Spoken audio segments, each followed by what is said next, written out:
यह दांतरित मुस्कान द्वारा लेखक नागार्जुन जी। वैसे अगर आप हमारे लेखक के नाम का सिंधी विच्छेद करो तो नाग मतलब होता है सांप और अर्जुन मतलब सबसे बेस्ट। तो इसका मतलब हमारे लेखक के पेरेंट्स ने उनका नाम रखा था सबसे बेस्ट सांप। नहीं। तो हमारे इस पोयम में लेखक नागार्जुन जी काफी दिनों के बाद अपने छोटे से बच्चे को देखते हैं और उसकी उस प्याले से स्माइल को देखकर वो पिघल से जाते हैं। और उसी प्याले से स्माइल को डिफाइन करते हुए लेखक नागार्जुन जी इस कविता को लिखते हैं, जिसमें टोटल 4 पैराग्राफ्स हैं। पहले तो हम इन पैराग्राफ्स को एनिमेशन की मदद से बहुत ही अच्छे से समझेंगे and then word by word पूरी पोयम पढ़ेंगे। तो चलिए जी पोयम शुरू करते हैं। स्वैग से करेंगे सबका स्वागत। कुछ नहीं करोगे तुम मुन्ना। क्या बढ़िया था गुरु।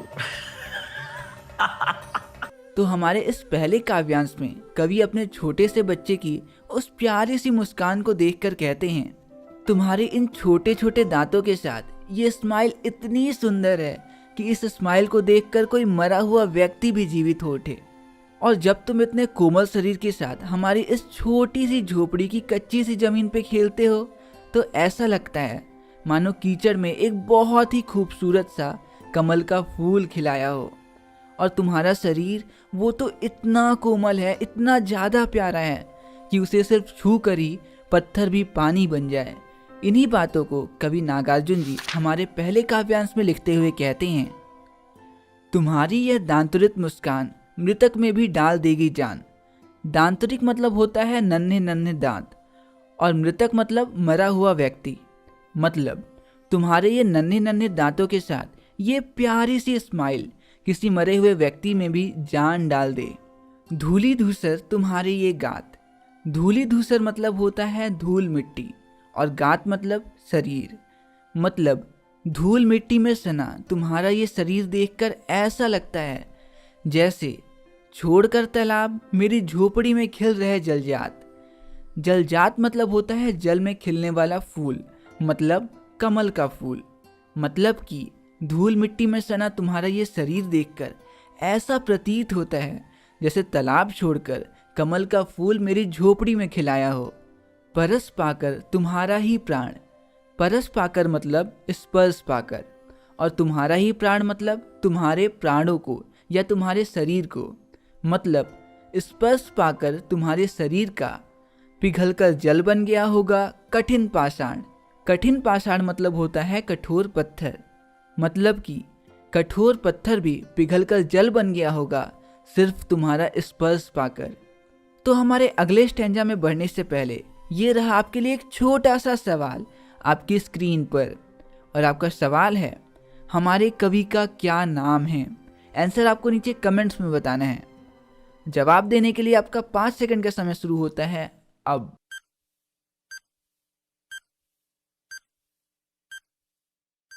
और सही जवाब है कवि नागार्जुन जी। तो बढ़ते हैं हमारे अगले काव्यांश की ओर। और हमारे अगले काव्यांश में कवि कहते हैं, तुम्हारा शरीर इतना सॉफ्ट, इतना प्यारा है कि अगर बांस या बबूल जैसे कोई कठोर वृक्ष भी तुम्हारा स्पर्श कर लें तो उन कठोर वृक्षों से भी एकदम सॉफ्ट सॉफ्ट फूलों की वर्षा होने लगे। और तुम मुझे इतना ऐसे घूर घूर कर देख रहे हो, शायद मुझे पहचाने नहीं। ऐसे तो मुझे घूरते घूरते तुम थक जाओगे, मैं तुमसे दूर हो जाऊं क्या? इन्हीं बातों को कवि हमारे अगले काव्यांश में लिखते हुए कहते हैं, छू गया तुमसे कि झरने लग पड़े शेफालिका के फूल, बांस था कि बबूल। शेफालिका एक प्रकार के छोटे छोटे और बहुत ही सॉफ्ट सॉफ्ट फूल होते हैं जिन्हें छूते ही वो टूट कर गिरने लगते हैं। तो हमारी इन पंक्तियों में कवि कहते हैं, अगर तुम्हें बांस और बबूल जैसे कठोर वृक्ष भी छू लें तो उन कठोर वृक्षों से भी कोमल फूल बरसने लगेंगे। तुम मुझे पाए नहीं पहचान, देखते ही रहोगे अनिमेष। अनिमेष मतलब होता है बिना रुके लगातार। मतलब कि क्या तुम मुझे पहचान नहीं पाए? क्या यूं ही मुझे देखते रहोगे? थक गए हो? आंख लूं फेर? और यूं एक टक निगाह से देखते देखते तुम थक गए होगे तो क्या मैं तुमसे आंखें फेर लूं, मतलब तुमसे दूर चला जाऊं और ये रहा हमारे इस छोटे से स्टैंजा से आपका प्यारा सा सवाल आपकी स्क्रीन पर। और आपका सवाल है, कवि ने किन दो पेड़ों से शेफालिका के फूल गिरने की बात कही है? आपके ऑप्शंस हैं, ऑप्शन ए बबूल और पीपल, ऑप्शन बी बांस और पीपल, ऑप्शन सी बांस और बबूल, या ऑप्शन डी इनमें से कोई नहीं। जवाब देने के लिए आपका 5 सेकंड का समय शुरू होता है अब।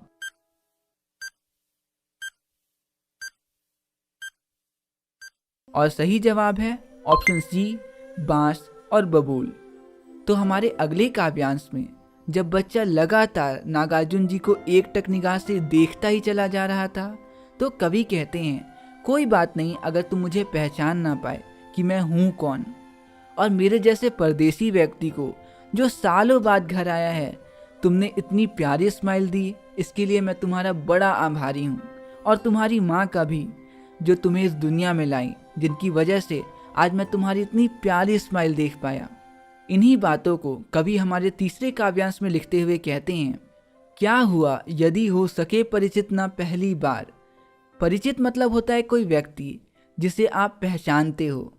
मतलब तो क्या हुआ अगर तुम मुझे पहली बार में ही पहचान नहीं पाए।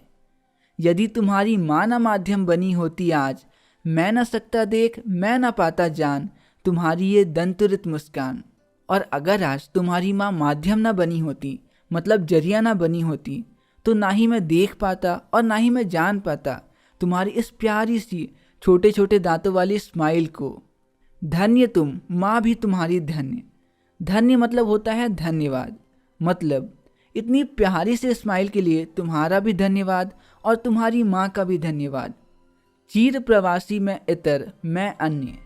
चीर प्रवासी मतलब होता है जो बहुत दिनों से परदेश में रह रहा हो। इसके अलावा इतर और अन्य दोनों ही शब्दों का एक ही अर्थ है, कोई दूसरा।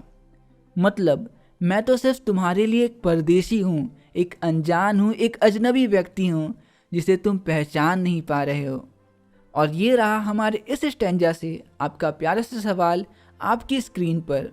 और आपका सवाल है, चीर प्रवासी में इतर। इस पंक्ति में इतर शब्द का क्या अर्थ नहीं है? एंड आपके ऑप्शंस हैं, ऑप्शन ए अन्य, ऑप्शन बी दूसरा, ऑप्शन सी कोई और, या ऑप्शन डी कोई अपना।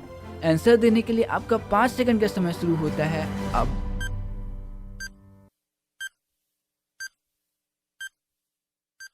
और सही जवाब है ऑप्शन डी कोई अपना। तो वहीं हमारे अगले और आखिरी काव्यांश में कवि नागार्जुन जी कहते हैं, न जाने कितने दिनों से मैं तुमसे दूर था और इस बीच ना ही हमारा कोई संपर्क था और ना ही कोई बातचीत। मेरे बिना ही तुम्हारी माँ तुम्हारा ख्याल रखी और वो ही हैं जो तुम्हें अपनी उंगलियों से शहद चटाई और बहुत सारा प्यार दी। तभी उनका छोटा सा बच्चा लेखक की तरफ अपनी टेढ़ी नज़रों से देखता है और अपने छोटे छोटे दांतों के साथ एक प्यारी सी स्माइल पास कर देता है, जिसे देख लेखक एक बार फिर से पिघलकर पानी हो जाते हैं। इन्हीं बातों को लेखक हमारे इस आखिरी काव्यांश में लिखते हुए कहते हैं, इस अतिथि से प्रिय तुम्हारा क्या रहा संपर्क।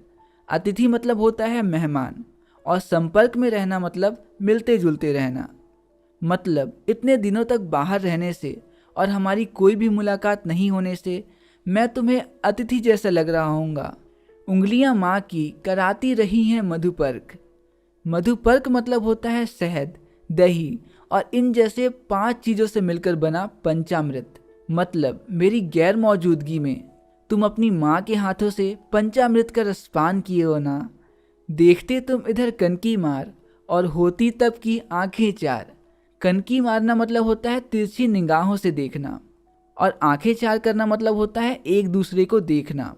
मतलब जब तुम मुझे तिरछी नज़र से देखते हो और हमारी आंखें मिलती हैं उस समय, तब तुम्हारी दंतुरित मुस्कान मुझे लगती बड़ी छविमान। छविमान मतलब होता है कोई इतनी सुंदर चीज़ जो दिमाग में हमेशा के लिए छाप छोड़ दे। मतलब जब तुम मुझे तिरछी निगाहों से देखते हो और हमारी आंखें मिलती हैं, तो तुम्हारे उन छोटे छोटे दांतों से आती मुस्कान मुझे बहुत ही सुंदर लगती है। और ये रहा हमारे आखिरी स्टैंजा से आपके लिए एक छोटा सा सवाल आपकी स्क्रीन पे। और आपका सवाल है, कनकी शब्द का क्या अर्थ है? एंड आपके ऑप्शंस हैं, ऑप्शन ए मेहमान, ऑप्शन बी तिरछी नज़र, ऑप्शन सी सुंदर, या ऑप्शन डी इनमें से कोई नहीं। जवाब सोचने के लिए आपका 5 सेकंड का काउंटडाउन शुरू होता है अब।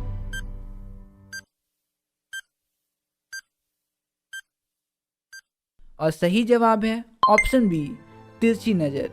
तो आपने कितने क्वेश्चन के सही आंसर दिए मुझे नीचे कमेंट्स में बताना जरूर। तो बस यहीं पे ख़त्म होती है हमारी ये प्यारी सी पोयम, यह दंतुरित मुस्कान। मिलते हैं अगली वीडियो में अगली पोयम फसल के साथ, और तब तक के लिए दीजिए मुझे इजाज़त। नमस्कार।